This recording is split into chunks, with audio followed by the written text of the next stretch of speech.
Dit is maandag net na 8 en dit is vir my 'n groot voorreg om jou hartlik te verwelkom by Kort en Kragtig hier op Radio Kansel se Hartklank. Ek Fanny Meyburg is aan die woord en ek wil jou graag help om toegerus te word deur God se woord. Laat ons dan nou saam fokus op sy waarheid vir ons lewens. Dit is vir my lekker om jou vanaand weer eens te groet. Maandag aand 8uur hier op Radio Kansel se Hartklank, dat ons op hierdie platform so 'n bietjie kan gesels rondom die woord van die Here en oor praktiese dinge ook maar in ons lewe, want ek wil 'n bietjie met jou gesels vanaand oor besluite en hoe belangrik dit is om besluite te neem. En hoe belangrik dit is dat ons tog die regte besluite neem. Soms doen ons dit nou nie altyd reg nie, maar dit is tog die intensie van 'n ou se hart. En as jy dit kan verhoed, dan wil 'n ou graag nie verkeerde besluite maak nie. Nou hierdie boodskap, net soos al die ander hartklank boodskappe, die aanlyn radiostasie boodskappe, dit wat jy kry hier op Kort en Kragtig op 'n maandag aand 8uur, is beskikbaar vir jou daar op YouTube onder Fanny Meyburg. En ek weet, as hierdie boodskap van vanaand of enige ander boodskap wat jy al geluister het vir jou van waarde was, dan is dit so wonderlik om hierdie tegnologie te hê, wat ons net kan 'n paar knoppies druk daar op die rekenaar of op ons selfone, en dan het ons weer toegang tot hierdie produkte, en dan kan ons dit ook aanstuur vir ander. En dit is maar my motivering ook vir jou vanaand. As daar 'n boodskap is wat vir jou iets beteken, nie net myne nie, maar enige iemand wat iets gedeel het, en wat vir jou van waarde is, en wat vir jou tot stigting was, dan kan jy dit gerus deel, want die woord van die Here is tot stigting vir ons almal, tot raadgewing vir ons almal, tot teregwysing vir ons almal. So kom ons deel die woord van die Here en alles wat jy dan ook so luister op Radio Kansel en spesifiek Hartklank. Soos ek gesê het, gesels ons 'n bietjie vanaand oor besluitneming, en ek dink jy sal met my saamstem dat besluite een van ons bekendste mede-reisigers is in ons lewe. Ons is elke dag van ons lewe blootgestel aan besluite in 'n mindere of 'n meerdere mate oor wat ons byvoorbeeld moet maak. En jy weet, dis eenvoudige goed, soos klere en kleurskemas vir vandag tot kos, en dan baie ander natuurlik ernstiger goed. Kos en kleurskemas en klere is nou eintlik een van ons makliker dinge, alhoewel ek weet die ouens wat mos nou gesteld is op klere en op kleurskemas, ek dink vir julle is dit nogal 'n belangrike besluit wat julle moet maak vir die dag. Vir baie van ons mans is ons nie regtig so gepla daaroor nie. Ons trek 'n bruin broek en swart sokkies aan en ons is heeltemal tevrede daarmee. Ons trek 'n blou broek en bruin skoene aan en ons is daarmee ook tevrede en dit pas vir ons. Alhoewel ek nie dink dit is 'n slegte kleurskema nie, maar in elk geval jy kry die gedagte, dit gaan oor besluite, en dis nie oor die nitty-gritty besluite in die lewe waaroor ons bekommerd is nie, en waaroor ek met jou wil praat vanaand nie. Want ek wil met jou praat oor besluite wat regtig rigting aangewend en ook drastiese konsekwensies dalk mag hê in 'n ou se lewe. En jy weet, ek vra jou vanaand die vraag, want ek wonder of jy dit ook soms intimiderend voel om besluite te maak. En ek weet tog, daar is mense, dalk is jy een van hulle wat vir jou sê, man, maak net die besluit en kry klaar. Maar tog is daar goed waaroor jy nie net kan besluit nie. Ek het al menige kere ervaar, hier in my binnekant, dan voel dit vir my, ek is nie opgewasse vir die besluit wat ek moet maak nie. En ek weet daar's baie ander wat so voel. En voel dit ook vir jou soms om daardie tipe besluite aan te skuif? Asof 'n mens wil speel vir tyd, want jy wil nie daai besluit nou maak nie, maar dis 'n gewigtige saak. Asof jy voel, môre, nee, sal dit makliker wees om die moeilike besluit te kan neem. Of dalk sal daar deur die nag, nee, 'n droom, of kom ek sê net, klarigheid kom, of duidelikheid kom, of vrede kom vir my besluit. En weet jy, dan betrap ons baie keer dat ons hierdie tamaletjie tipe van besluite vir te lank op sy skuif. En weet jy wat? Jy doen dit nie omdat jy swak is, of omdat jy 'n besluitelose mens is nie.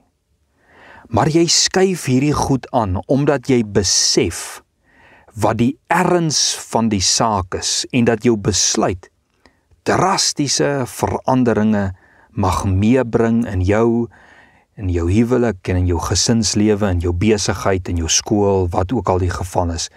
Of daar mag dalk verlies wees as gevolg van jou besluit, of net hierdie geweldige gevoel van spyt.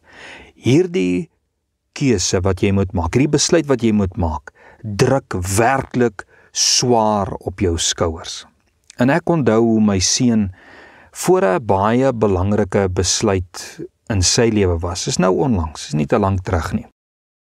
Hy het gestaan en moes besluit, jy weet, oor 'n sekere ding, en hoe dit hom ontstuur het in sy binnekant.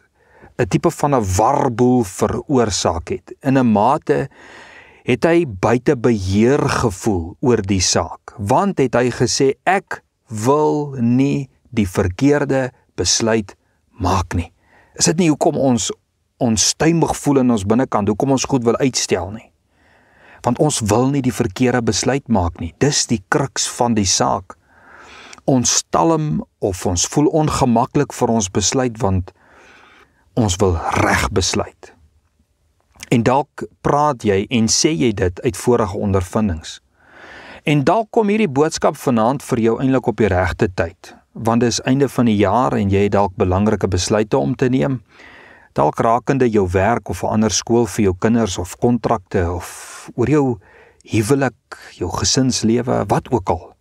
En jy weet jou tyd is besig om uit te loop. En het ek baie keer ervaar, ek moet hierdie besluite nie alleen aanpak nie. En hierdie is 'n belangrike begrip waaroor ek vanaand met jou gaan gesels. Ek het ervaar ek moenie hierdie besluite alleen aanpak nie. Ek onthou eendag, toe kry ek hierdie, jy weet mos, hierdie te goed om waar te wees aanbiedinge. En ek spring in en ek leen my ore uit aan 'n voorlegging en alles lyk op papier fantasties. Maar weet jy, ek besluit om te speel vir tyd, daai uitstel nie. Maar ek het nie baie tyd nie.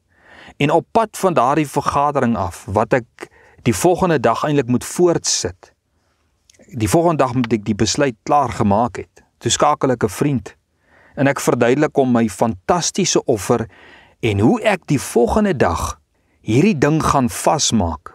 En ek vra vir hom 3 woorde. Wat sê jy? En sonder om 2 keer te dink sê hy vir my, dis te goed om waar te wees, wees versigtig, jy gaan jou geld verloor. En onmiddellik voel ek aanvanklik eintlik teleurgesteld en ek kom by die huis, ek dink 'n bietjie daaroor en ek kom bid regtig en ek vra die Here vir vrede. En binne oomblikke word die sleeheid van die vyand geopenbaar en ek besef dat hierdie 'n duister saak is. En wie jy sê ek vandag nog dankie vir 'n vriend. En dalk moet jy besluit, miskien oor heeltemal iets anders. 'n Ernstige mediese kondisie, dalk oor soos 'n amputasie of hospitalisasie selfs, baie erger nog. En miskien 'n geliefde wat gekoppel is aan toestelle, jy weet, om hulle aan die lewe te hou. Daar moet besluite gemaak word en dis drastiese besluite en dit baie keer kan ons en wil ons nie hierdie goed op onsself neem en vir onsself hierdie besluite maak nie. Die lewe lê soms moeilike besluite voor ons deure, sommiges wat jou hart breek en wat die vermoë het om jou hart en jou huwelik en jou menswees te breek en jou swak te laat voel op die einde van die dag en goeters, besluite wat jou emosioneel dreineer. So met hierdie woorde wat nou so vars oor my lippe rol vanaand, weet ek, daar is altyd vir ons iets uit die Bybel tot ons ondersteuning en rigting aangewend, iets wat ons sal help met ons besluite. So ek lees gou vir jou 3 verse oor 'n spesifieke belangrike aspek of aspekte, as jy dit nou so saam kan vat, om jou te help met jou besluitneming, want ek het iets genoem Ek het 'n vriend gaan sien. Kom ons lees gou Spreuke 20 vers 18. Planne kom deur beraadslaging, in hakkies, raadgewers. Planne kom deur raadgewers tot stand. Nou sê hy, voer dan oorlog met goeie oorleg of dan met goeie leiding. Spreuke 24 vers 6. Want deur goeie oorleg kan jy voorspoedig oorlog voer en die oorwinning is deur die menigte van raadgewers. Dit is daai counselors wat die Engels van praat. Ek hoor jy hoor wat ek nou al hoor. Spreuke 15 vers 22. Planne misluk sonder beraadslaging, sonder raadgewers, maar deur die veelheid van raadgewers, advisors, soos wat die Engels sê, kom dit tot stand. Nou ek glo, jy het een woord gehoor wat elke keer in hierdie 3 verse genoem word. Jy's reg, beraadslaging. Nou daar's 2 ander ook, hierdie woordjie raadgewers en leiding. Nou hierdie is vir my een baie belangrike komponent in 'n ou se besluitneming. Beraadslaging, raadgewers, leiding. En nou hierdie 3 woorde sê vir my iets. Beraadslaging, dit voel mos vir my, hierdie woord sê, dit is soos 'n aksie om iemand of dan nou meer as een persoon te gaan sien en jou saak deur te trap saam met hulle met al die feite op die tafel. Jy gee, met ander woorde, jou idees en jou planne en jou gedagtes en jou krisis en alles wat jy moet doen en sê, sit jy op die tafel neer en dan kry jy daai uitruiling van gedagtes en planne en idees om dan daai input te kry van ander. Dis vir my so wat beraadslaging vir my sê. En raadgewers spreek weer vir my van, jy maak jou saak bekend en jy luister na die raad. Jy weet, dis 'n raadgewer, so jy gaan sit by hulle gee raad, jy luister na raad en dan hierdie woordjie wat sê leiding. Dit is om jou saak bekend te maak en te vra, lei my deur jou kennis, deur jou ervaring na die beste opsie toe. Jy sien, dis beraadslaging, raadgewers en leiding. Dit maak nie saak wat jou besluit is nie. As dit ernstig is, lewensveranderend of iets is wat jou toekoms bepaal, neem raad uit God se woord en moenie dink jy weet alles nie. Jy sal alles self kan uitsorteer of dat jy al die kennis het nie. Jy gaan jouself in die voet skiet. Miskien het jy daai kennis nie, maar oor alles het jy nie. En hier het ons die woord van die Here as raadgewer. Kom ons volg dit na. Gaan na betroubare mense toe, gaan trap sake deur, luister na raad en laat jou lei. Jy wil dalk skei-hof toe gaan. Gaan trap hierdie saak deur, nie net met jou huweliksmaat nie, maar gaan luister na raad en laat iemand jou lei in jou krisis. Jy hoef nie aan almal, nê? Luister mooi, jy hoef nie aan almal jou sake bekend te maak nie. Jy hoef nie aan almal jou sake bekend te maak nie. Of almal se raad te aanvaar of almal se leiding te volg nie, maar deur beraadslaging, sê Salomo, word oorloë gewen en kom planne tot stand. Dis die begrip. Spreuke 20 vers 18, hy sê, voer oorlog eers as jy deur die proses van beraadslaging is. As jy om die tafel van raadgewers gaan sit het, moenie jou, met ander woorde, voor dan jouself in die oorlog begewe en daarin betrokke raak nie. Jy gaan jou vingers verbrand. Weet jy wat, jou huwelik kan gered word. Moet net nie in jou eie wysheid en jou eie kennis en jou eie insig gaan nie. Gaan sit 'n bietjie by iemand anders se voete en gaan kry raad hoe jy die situasie moet hanteer. Dis wat belangrik is. Hulle gaan jou help om nie oorhaastig besluite te maak of sonder die feite, die ware feite, besluite te maak nie, want hulle het feite wat jy dalk nie het nie. Hulle het insigte wat jy nie het nie. Daarom gaan sit by hulle, dat hulle jou kan help, dat jy deur jou krisis kan werk, tot die regte besluit kan kom. Hulle nie, hoor mooi, hulle gaan frustrasie uit jou onkunde haal en hulle gaan jou help om leë beloftes en power kontrakte dalk te identifiseer. Hulle sal jou help om jou verliese, indien enige, te kan minimaliseer. Jy weet my seun, as ek ook aan teruggaan na hom toe, kon sy bekommernis oor sy besluit met ons deel, as sy ouers, en deur beraadslaging, hy het gegee en geneem, hy het sy gedagtes gegee en hy het raad aanvaar. Jy weet, deur hierdie beraadslaging was sy besluitproses vir hom vergemaklik. Frustrasie was uit die weg geneem, daar het duidelikheid en vrede gekom en deur die proses was sy kwelling gehalveer, want dis gedeel met iemand. Dadelik voel 'n mens, ek kan asemhaal.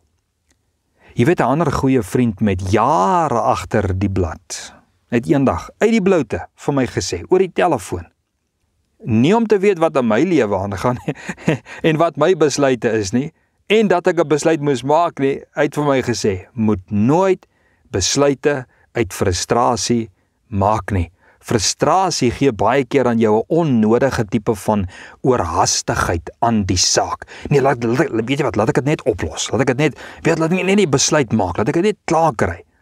Dis oorhastigheid wat veroorsaak word deur frustrasie. Jy gaan jou vingers verbrand, waak daarteen. En dan tweedens, wil ek jou aanmoedig om te maak soos Dawid gemaak het in 2 Samuel 2 vers 1. Saul was dood en Dawid moes sy huis oppak en sy familie vat en trek. Die vraag was vir Dawid, gaan lees dit self, 2 Samuel 2. Sy vraag was, waarheen moet ek trek? En hierin, hoor nou mooi, het hy nie na mense toe gegaan nie. Ons het nou gepraat oor die mense element. Nou praat ons oor die ander element. Hierin het hy nie na mense toe gaan nie, maar hierin het hy na God toe gegaan.